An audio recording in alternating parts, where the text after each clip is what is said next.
मित्रांनो, देवदत्त मोरे DM आपल्या YouTube चॅनलवरती तुमचं स्वागत आहे. मित्रांनो, आज एकसर वाई या ठिकाणी एक भव्य असं ओपन बैलगाडी शर्यत मैदान पार पडत आहे. आपण मैदानामध्ये आलो आहोत. आपल्याबरोबर सहकार्य दादा, नमस्कार.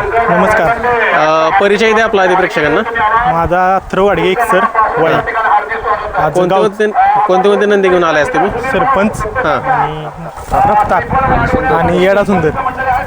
याचं नाव काय आहे? सरपंच हा सरपंच आहे तो रफ्तार. रफ्तार. आणि त्या बाजूला मित्रांनो आहे तो नवीन, जो आता आल्यापासूनच तुम्ही बघताय अतिशय जोमात म्हणजे करंटचं वासरू आहे. असं येडा सुंदर 8111 ही अशी पूर्ण दावण आहे यांची. काय सांगाल आज एकसर या ठिकाणी ओपनचं मैदान, यातले कुठले नंदी पाळणार आहेत आपले? आपले हे 4 नंदी इथं सरपंच धरून 4 पाळणार आहेत. 4 पण आज पाळणार आहे. कसं नियोजन केलं आज? कोणावर पाळणार आहे? रफ्तार आणि सुंदर आमचा घरचा साथ पाळणार आहे. बरं. आणि सरपंच नियोजन केलं वेगळं आहे. हां, वेगळं. आता सुंदर जर बघायला गेलं तर थोडासा करंट भरपूर दिसतोय त्याला. म्हणजे वासरू म्हणजे आपण म्हणतो ना, एक रागेट वासरू आहे. घरच्या गायचं आहे का खरेदी आहे? नाही, खरेदी आहे. लहान असतानाच घेतलेलं आहे. बर. हां आता हा आता तुमच्या मोठा नंदी म्हणलं तर हाच दिसतोय. हां हां. याचं नियोजन कोणावर केलं आज? शिरवळचा बैल आहे. शिरवाच्या बरोबर पाळणार आहे. आता मैदान ओपनचं आहे आणि तिथं तुम्ही सुंदरला आणि याला पळवायचा निर्णय कसा घेतलाय? काय याच्या आधी गाडी पळाली का कधी मोठी? गाडी चांगली पळती आणि आदत वासरांना पळण्यासारखं मैदान आहे. गती खूप लागते आदत वासरांची. हां हां. त्यामुळं निर्णय घेतला आदतच पळवायचा. बर. आता लॉट वगैरे अजून पडलेले नाहीयेत? नाही, लॉट आता निघणार आहेत थोड्या वेळात. आता काय सांगाल आज एवढे जवळपास 4 बैलांचा सांभाळ करताय. आता ही संपूर्ण तुमची टीम आहे. ही संपूर्ण टीम भरपूर लोक ह्याच्यामध्ये कष्ट घेत असतात. बैलगाडी क्षेत्रात ही सोपं राहिलं नाही, काय सांगाल?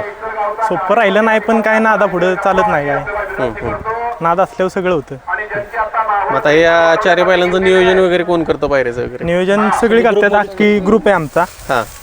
ही सर्व मुलं करतात. सगळ्यांचा मिळूनच निर्णय केला जातो का पायऱ्याचा वगैरे? मग आता आपला गुलाल वगैरे कुठल्या नंदीचा झालाय काय? आधी कुठं पळाले काय? सरपंच कुठं झालाय गुलाल? खटावमध्ये झाला होता का?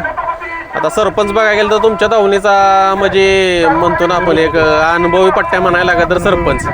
त्याच्या अंडरच ही सगळी तयार झाले. त्याच्यानंतर सरपंच एक वैशिष्ट्य काय सांगाल? काय वाटतं तुम्हाला? सरपंच म्हणजे जेवढी गाडी असेल ना तेवढी गाडी लावून पळतो. बर. म्हणजे कुठंतरी त्याचा एक हां हां. आणि वासरांना शिकवाय पण भारी बैल. म्हणजे आदत वासरांना घेऊन पळणार आहे. म्हणजे शहाणा बैल आहे म्हणायला शहाणा लागला. बैल. आणि त्याचं एक वैशिष्ट्य म्हणायला लागलं तर तो शेजारची गाडी पास होऊन देत नाही. अंगावर गाडी असली की गाडी सोडणार नाही. तर सरपंच थोडा इतिहास सांगा. सरपंच कुठून घेतलाय काय? सरपंच आपलं इथून पावधनमधून घेतलेलं आहे. सोनजाई नाही का ते? सोनजाई मुंबई बरं. इथून घेतलेलं आहे. हां. आता साधारण बच्चाच घेतला होता तो पण आदतमध्ये. आदत असतानाच घेतला. आता किती वय आहे साधारण त्याचं? आता असेल 3-3.5 वर्ष. 3.5 वर्ष. मग आता एवढं सगळं नियोजन तुम्ही करताय. आता या बैलगाडी शर्यत क्षेत्राचा नाद कशामुळे लागला आणि कोणामुळे लागला? कशामुळे म्हणजे लहानपणापासून घरी जनावर असल्यानं बैल असल्यामुळे त्यामुळं लागला ना. बर. मित्रांनो, पूर्ण टीम आहे बघू शकते. आता या बैलगाडी क्षेत्र म्हणलं की पूर्ण साज लागतो. जवळपास 4 बैलांचं नियोजन करणं म्हणजे सोपं नाही. सर्वजण एकजुटीनं निर्णय घेत असतात, पळवत असतात. आता या बघा त्यांनी केलं मोठं लहानाचं मोठं. तर हे मित्रांनो आजोबा आहेत. तर बघू शकताय कुठंतरी म्हणजे कुठंतरी मित्रांनो जे आपण म्हणतो ना की एक मोठा हात किंवा मोठा पाठिंबा कोणा जर लागतो तर ते बाबा आहेत. ते या खंबीर साथ या सर्वजणांना बाबांची असते. त्यांनीच सर्व नंदी ही लहानाचे मोठ्या आजपर्यंत गेलेत. आता तुम्ही ज्यावेळेस आता बैल तर पळतोय, पहिरे वगैरे करताना काय अडचणी वगैरे येतात का? पहिरे करताना अनेक अडचणी येतात. आता आजच्याच मैदानात बघायला गेलं तर पहिरे करताना बोललेलो ज्या नंदींना ते नंदी म्हणलेले आम्ही पळणार नाही मैदानात. त्यातले सगळे नंदी इथं दिसतात आम्हाला. बऱ्यापैकी नंदी आलेली. बरेच नंदींनी विचारलं होतं. शेवटी ही गाडी आम्ही त्याला पण बघितलं होतं बैल. शेवटी घरचे पळवायचा निर्णय घेतला. त्याला बघितलं शिरवळमध्ये काल भेटला बैल.